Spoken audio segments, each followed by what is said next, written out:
Have you ever found yourself wishing that you communicated your emotional experience better in a relationship?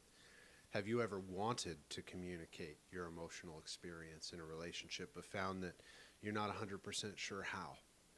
If you relate to those things, you're in good company.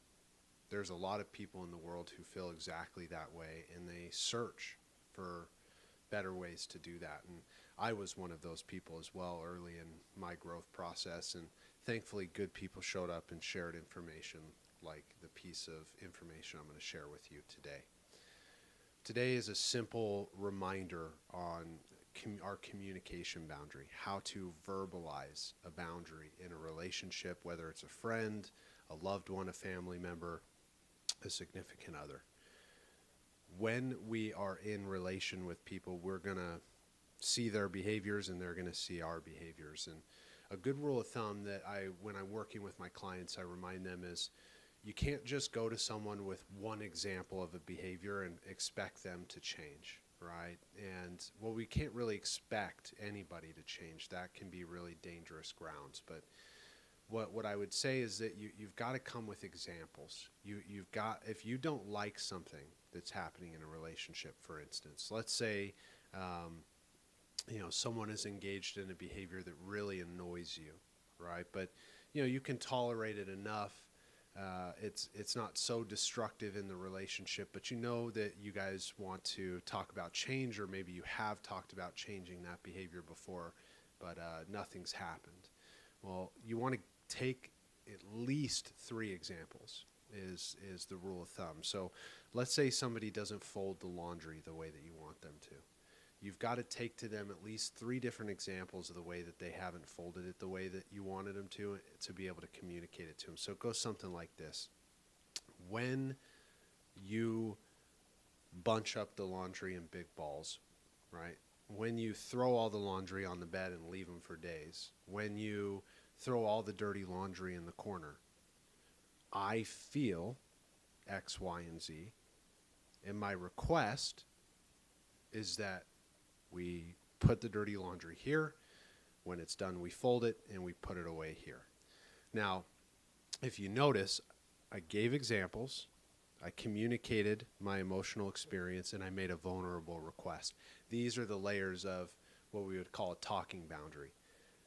I notice the behavior, right?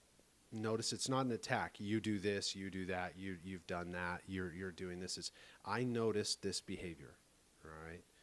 I feel hurt by it. I feel anxious when I see the laundry that's laying everywhere. I feel upset because we've had this conversation and I feel like I'm not heard. I feel.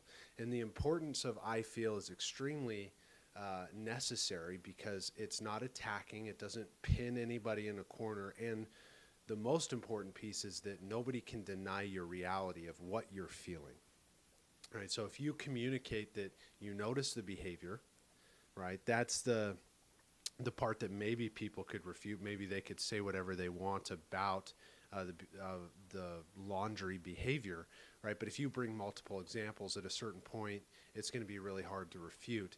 But when they can't refute it is when you share how you're feeling about it, right? Because no one can deny your reality. No one can deny what you feel, all right? And then once we've communicated that we've seen the behavior, this is how I feel about it, then we can make a vulnerable request. And I want to be really clear, right? There are some relationships out there with people where you could clear as day communicate what you've witnessed, how you're feeling, and make a vulnerable request. But if they're the type of personality that's manipulative, they're the type of personality that is hurtful for no reason, or they have a really hard time taking accountability, then it's going to be really hard to get a boundary communicated from your perspective, right? Because, well, I'll be honest with you, they just don't care. And you can't change them to care. So you have a couple options there. You either start to realize that when you're holding personal boundaries, they don't care and you need to get yourself out of that situation because that's not a relationship, or your boundary needs to become a broken record because the situation and the dynamic in the relationship has become so used to nobody holding accountability, that it's going to take a lot of time. And I would say that's probably the vast majority of relationships that are having this type of distress, is that there hasn't been a lot of communication of boundaries. And so trying to hold new ones is going to take time. And so with especially our talking boundaries, they're a broken record. So let's say you communicate the behavior you've experienced, how you feel about it, and make a vulnerable request, and they say, no, I don't really see it that way. Well, guess what? It's not about how they see it. You're communicating a boundary for you. You don't like the way this makes you feel, so you restate it.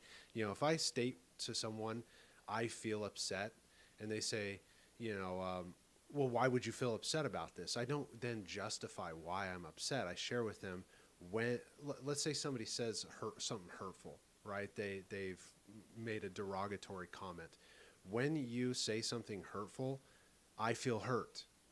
Well, you're being a wuss.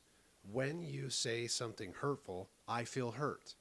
Well, I don't know why you always have to be so hurt all the time. When you say hurtful things, I feel hurt. Right? You've already said that. I don't understand why you get so hurt about things. When you say hurtful things, I feel hurt.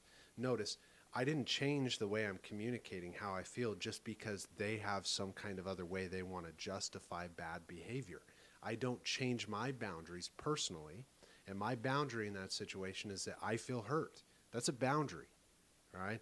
I'm not going to just sit and be hurt by hurtful things without talking and communicating and standing up for myself.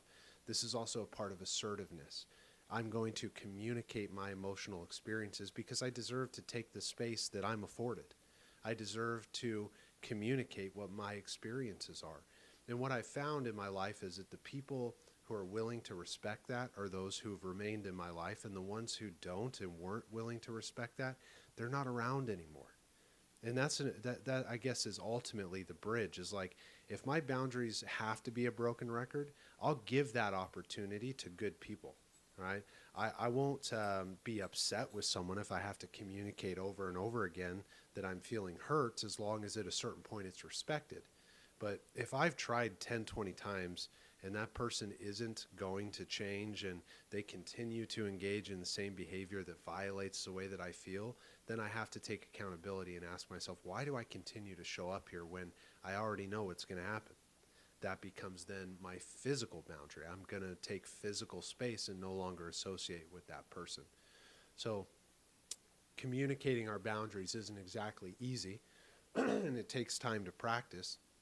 But I would encourage you to start using those I statements.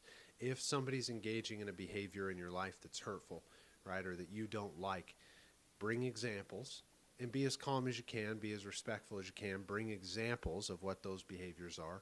Communicate how you're feeling about it, right? I feel anxious, or I feel hurt, or I feel sad, I feel upset, I feel unheard. Bring your feelings through I statements. And then at that point, you can make some vulnerable requests. Like, and I would like it if that behavior could change, or I'd like it if in our interaction that didn't happen, right? You don't always have to make the vulnerable request. And especially if they're not going to, if they don't have a track record of listening to your vulnerable requests, then maybe we don't add that part. You just share how you're feeling.